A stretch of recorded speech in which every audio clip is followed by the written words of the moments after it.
સુરતના ખરવાસા ક્રીકમાં ફસાયેલા 80 લોકોને સચિન પોલીસે સફળ બચાવ કામગીરી દ્વારા સુરક્ષિત સ્થળે પહોંચાડ્યા.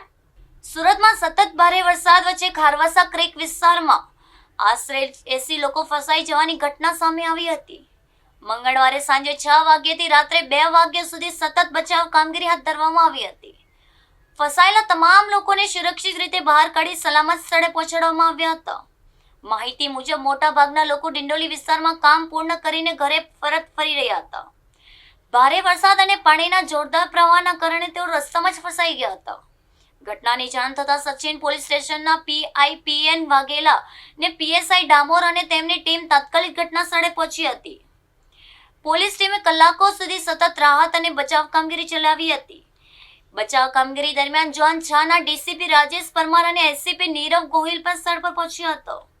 બંને અધિકારીઓ સમગ્ર કામગીરીનું નિરીક્ષણ કરી પોલીસને જરૂરી માર્ગદર્શન આપ્યું હતું. વિકટ પરિસ્થિતિઓમાં પોલીસના ઝડપી પ્રતિસાદથી આશરે 80 લોકોના જીવ સુરક્ષિત બચાવી શકાયા હતા. ભારે વરસાદ છતાંય પોલીસ કર્મચારીઓ સતત મેદાનમાં તૈનાત રહ્યા હતા. બચાવ કામગીરી પૂર્ણ થતાં ફસાયેલા લોકોએ પોલીસનો આભાર વ્યક્ત કર્યો હતો. મારું નામ દીપેશ પાટીલ છે. મારે રહેવાનું સણિયા કણદેમાં છે. અમે બધા ખરવાસામાં ફસાઈ ગયા હતા, પાણી ભરાયેલું.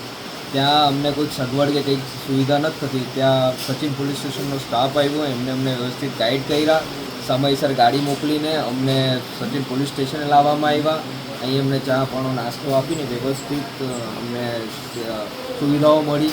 એમને ગાઈડન્સ કર્યા, એમને સિચ્યુએશન જે હતી તે અમને સમજાવી અને અમને પૂરો સપોર્ટ કર્યો. જેના માટે અમે એમના ખૂબ આભારી છે, કેમ કે અત્યારની જે સિચ્યુએશન હતી એ બહુ વિકટ હતી ને એમાં એમનો સાથ સહકાર અમને ખૂબ મદદરૂપ બન્યો છે. એના માટે અમે એમના ખૂબ આભારી છીએ.